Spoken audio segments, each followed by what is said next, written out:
Welcome, welcome. You're listening to the Drink a Little podcast, where we talk about exploring the world of wine and spirits while not letting it take over your life. My name is Kelly Doherty. I'm a joyful child of God and a certified life coach. I'm also a wine educator and a wine and spirits brand designer. I'll show you how you can navigate your relationship with alcohol and how that mindset spills over into the rest of your life.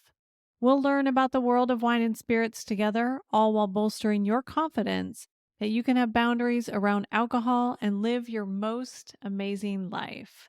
This is episode 14, Wild Life. And today we'll do a little tasting and explore the 2020 Kind of Wild organic red blend from La Mancha, Spain. And I came across this wine because I'm a fan of Katie Lee, the chef, and she is part of the trio that founded this company that sources different wines from around the world. And this one just happens to be from Spain, and it is a Tempranillo-Garnacha blend.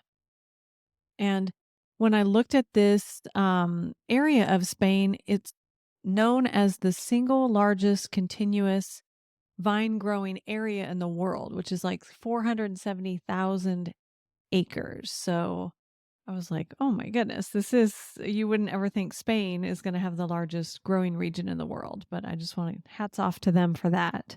And I do want to address wording on labels because sometimes there's a lot of words on a label and they may mean something really fancy and they may not. So this one has the terminology Vino de la Tierra de Castilla, Spain. And that Vino de la Tierra really just is a level in their classification system in Spain where it's just above table wine, but it's kind of below mainstream high quality classifications. So it's nothing bad. It's just good to know. Probably grapes coming from a much larger area, multiple sites to go into this wine.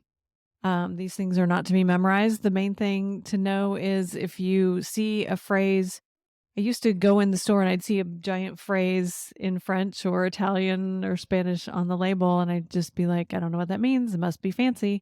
But we have these things called cell phones, so please use those wisely while you're in the store aisles and just see if this is something that will match what you're looking for. Just look it up right while you're there in the aisle. So I wanted to also acknowledge the creativity on this label. Listen to this. On the back label, it says, after a long quest, we came upon this rich and spicy red blend from a grower in the heart of Spain, formerly ancient lands of castles and kings.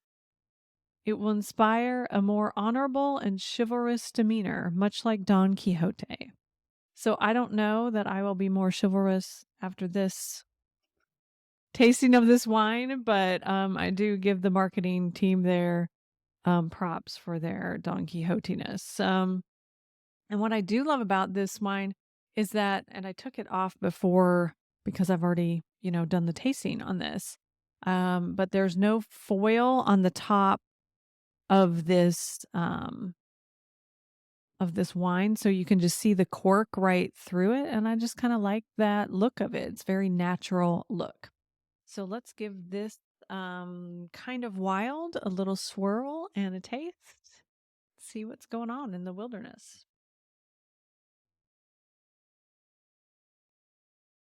And it's got some dark fruits that are rich and spicy. And I love tobacco in a wine. So it's got a little bit of tobacco, a little bit of violet, some anise. I don't know if that's how you say that. Anise, anise. Got that in there. That baking spice. And it's so smooth.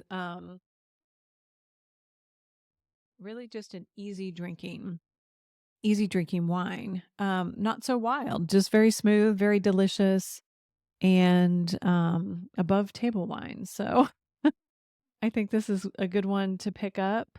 Kind of wild.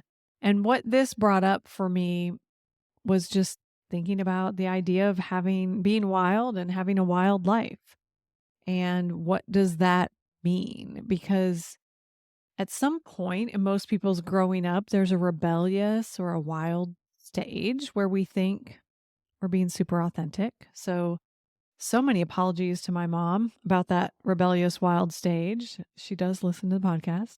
Um, on this podcast, I did want to redefine wildlife. We talked about labels a few weeks ago and how sometimes they're not helpful. Sometimes we choose to define what these labels can mean for us. So I literally Googled wild, and it's so fascinating when you think something means something and then you get the Oxford Dictionary version involved. So this says wild is an animal or plant living or growing in the natural environment that is not domesticated or cultivated.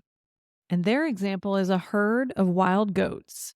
So this is not something that I aspire to be. So maybe wild is not for me.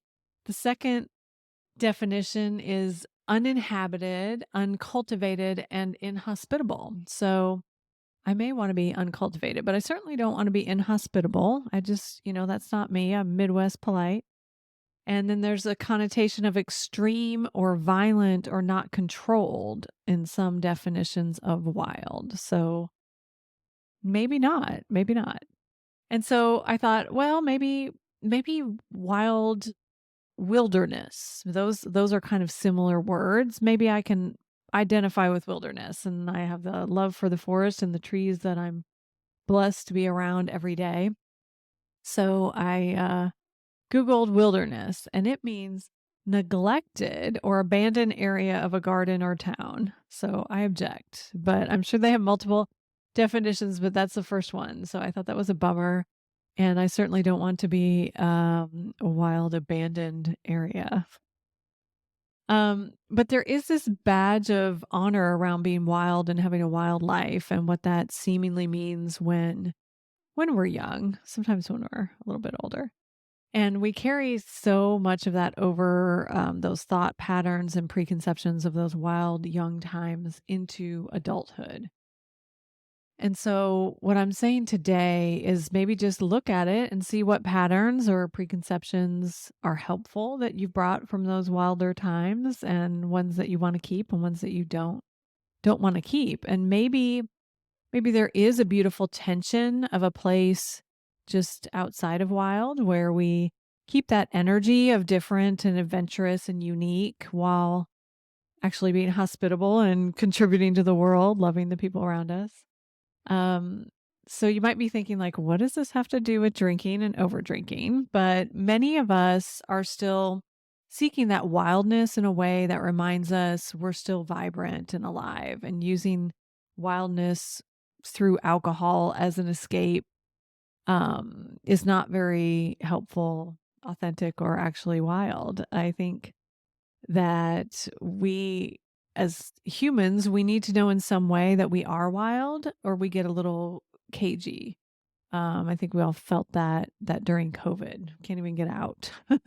But defining that wild for yourself can be an amazing and thoughtful piece to your humanity. Like what's what's really wild is getting to know yourself on such a deep level that you realize you don't have to have all these perceived wild things, wild relationships, literal things, party things, pressured things.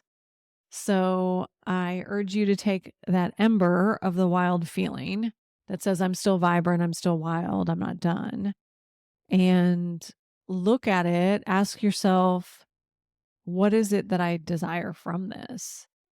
What is it that will keep me vibrant and wild from a wholehearted and healthy place versus join the crowd, keep doing what I'm doing and expecting different results type of space? So if you spend some time getting quiet enough, those answers come, and they're not perfect. They're messy. They're crumbs enough that get you to the next step in the wilderness of your wild imagination. And just you get to be wild in any way you choose. I'm not judging any action or inaction. I'm simply offering that your wild is still there, and access it as you like. Give yourself the gift of asking Is my wild different than when I was 15, when I was 20, when I was 30, when I was 40? I don't know how old you are, whatever.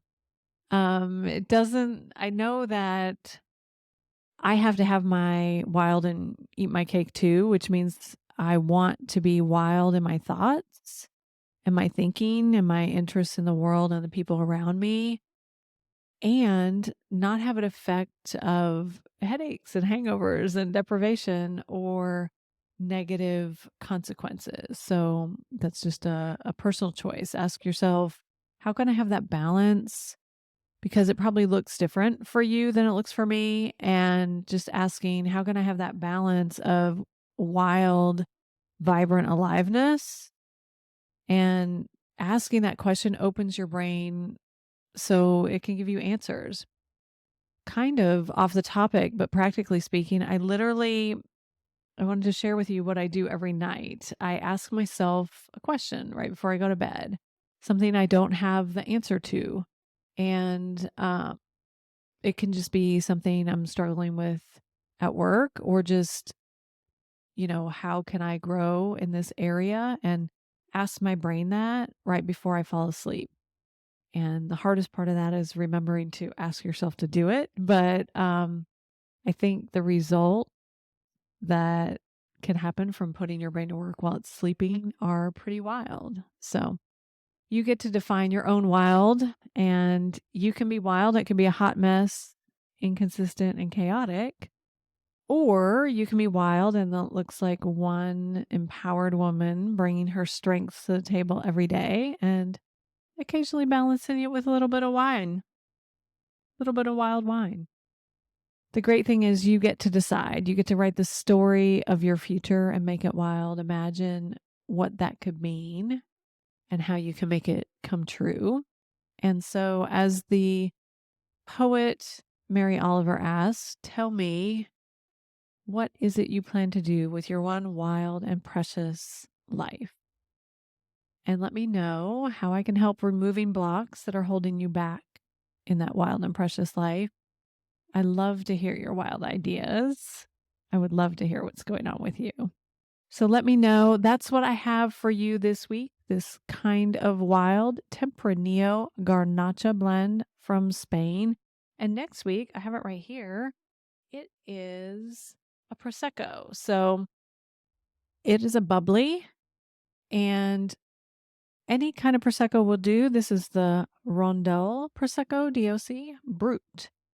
So we will give another little bubbly a try next week. And if you are working on any of these things, how to stay wild and stay sane at the same time, I do have a coaching program about that, tailored to your needs, where we can work on things together one-on-one, how to stop over drinking, how to love yourself for all the right reasons, and emotional well-being. Go to kellydoherty.com/cheers to learn more.